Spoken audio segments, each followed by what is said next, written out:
सावरकर माने तेज, सावरकर माने त्याग, सावरकर माने तप, सावरकर माने तत्व, सावरकर माने तर्क, सावरकर माने तारुण्य, सावरकर माने तीर, सावरकर माने तलवार, सावरकर माने तिलमिलाहट, सागरा प्राण तड़मड़ला।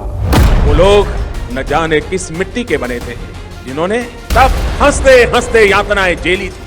20वीं सदी का एक ऐसा महानायक दुनिया में उनके समकक्ष कोई उस सदी में नहीं पैदा हुआ। मुझे नहीं लगता है कि भारत के इतिहास में कोई ऐसा व्यक्ति होगा जिसने ब्रिटिश काल में भी इतना कष्ट सहा हो और स्वतंत्र भारत के बाद भी सहा हो, परंतु अंगार हार उनका जिनकी सुन आंख समय रुक जाता है, आदेश जिधर कर देते हैं इतिहास उधर हो जाता है।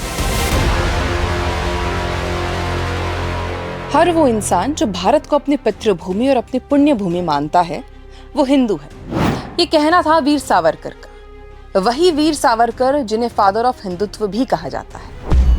28 मई 1883 को महाराष्ट्र के भागुर के एक मराठी हिंदू परिवार में जन्मे सावरकर का पूरा नाम विनायक दामोदर सावरकर था और वो बचपन से ही हिंदू सभ्यता, इतिहास और राष्ट्र को लेकर बेहद गंभीर थे। और यही कारण था कि छोटी सी उम्र में ही उनके भीतर हिंदू समाज को एकजुट करने और भारत को फिर से मजबूत बनाने की सोच पैदा होने लगी।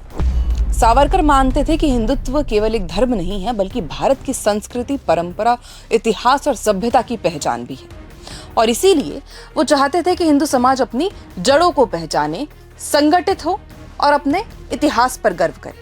कहा जाता है कि किशोर अवस्था से ही उनके भीतर हिंदू स्वाभिमान कूट कूट कर भरा था और मात्र 12 वर्ष की आयु में उन्होंने हिंदू मुस्लिम दंगों के बाद गांव की मस्जिद पर हमले में साथी छात्रों का नेतृत्व भी किया, जिसे लेकर बाद में काफी विवाद भी हुआ। लेकिन सावरकर के समर्थक इसे उस समय उनके भीतर पैदा हो रही हिंदू चेतना और आक्रामक राष्ट्रवादी सोच से जोड़कर देखते हैं। धीरे धीरे उनकी यही सोच उन्हें राष्ट्रवाद और क्रांतिकारी विचारों की ओर भी ले गई, जिसके चलते पुणे के फर्ग्यूसन कॉलेज में पढ़ाई के दौरान उन्होंने युवाओं को संगठित करना शुरू किया। उस समय सावरकर केवल अंग्रेजों से आजादी की बात नहीं करते थे बल्कि हिंदू समाज में चेतना जगाने की भी बात करते थे।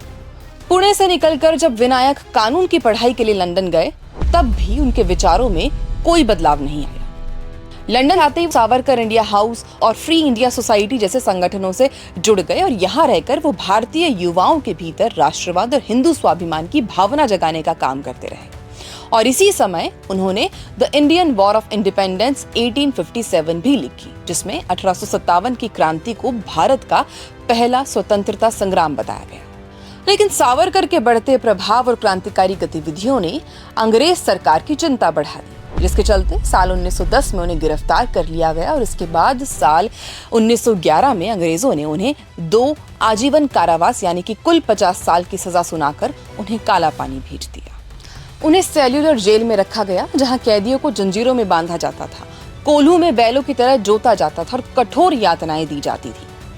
लेकिन इन सबके बावजूद सावरकर टूटे नहीं। कहा जाता है कि जेल की अंधेरी कोठरी में भी वो दीवारों पर कील और कोयले से कविताएं लिखा करते थे, जिसमें उनके विचार, मातृभूमि के लिए उनका प्रेम और हिंदू स्वाभिमान और राष्ट्रभक्ति साफ दिखाई देती थी। सावरकर मानते थे कि हिंदू समाज को अगर मजबूत बनाना है तो उसे अपनी संस्कृति, अपने इतिहास और अपनी पहचान को फिर से समझना होगा। उनका विश्वास था कि आने वाले समय में हिंदुत्व और हिंदू चेतना फिर से मजबूत होगी। लेकिन दूसरी तरफ सावरकर ये भी जानते थे कि जेल की उन 4 दीवारों के भीतर रहकर वो समाज और राष्ट्र के लिए ज्यादा कुछ नहीं कर पाएंगे। उनका उद्देश्य जेल से बाहर निकलकर फिर से समाज में सक्रिय होना था और यही कारण था कि उन्होंने ब्रिटिश सरकार को कई मर्सी पिटीशंस यानी कि दया याचिकाएं लिखी। ब्रिटिश सरकार ने सावरकर की कई पिटीशंस को रद्द कर दिया, लेकिन आखिर में उनकी बात मानते हुए उन्हें अंडमान से हटाकर महाराष्ट्र के रत्नागिरी में शिफ्ट कर दिया गया। और इसी जेल में रहते हुए सावरकर ने 1923 में Hindutva who is a Hindu नाम की किताब लिखी, जिसने हिंदुत्व को एक नई वैचारिक दिशा दी। और इसी किताब में उन्होंने हिंदू की परिभाषा बताते हुए कहा कि हिंदू वो है जो भारत को अपनी पितृभूमि और पुण्य भूमि दोनों मानता। सावरकर का मानना था कि हिंदू समाज की सबसे बड़ी कमजोरी उसका बटा होना यानी कि उसका विभाजित होना है। जाति और आपसी भेदभाव ने हिंदुओं को कमजोर किया, इसीलिए वो बार बार हिंदू एकता, सांस्कृतिक चेतना और हिंदू स्वाभिमान की बातें करते थे। सावरकर के विचार इतने प्रभावशाली थे कि भारत के पूर्व प्रधानमंत्री अटल बिहारी वाजपेयी भी उनसे प्रेरणा लेते थे। वाजपेयी जी अक्सर अपने भाषणों में सावरकर की कविताओं और विचारों का जिक्र किया करते थे और उन्हें हिंदू चेतना का बड़ा विचारक मानते थे।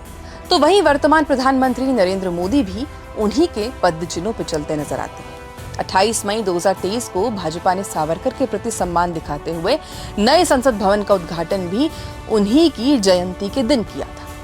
लेकिन विडंबना देखिए कि जिस व्यक्ति ने हिंदुत्व, हिंदू स्वाभिमान और राष्ट्रहित के लिए अपना पूरा जीवन लगा दिया, जिसने काला पानी जैसे अमानवीय सजा झेली, उसी सावरकर को बाद के वर्षों में कायर, डरपोक और गद्दार जैसे शब्दों से नवाजा गया। कई लोगों का मानना है कि कांग्रेस शासन के लंबे दौर में सावरकर के विचारों और योगदान को इतिहास में उतनी जगह नहीं दी गई जितनी शायद दी जानी चाहिए थी। लेकिन इसके बावजूद हिंदुत्व, हिंदू चेतना और सांस्कृतिक राष्ट्रवाद की चर्चा जब भी होगी, वीर सावरकर का नाम हमेशा उन लोगों में लिया जाएगा जिन्होंने अपने विचारों से एक पूरी पीढ़ी को प्रभावित किया।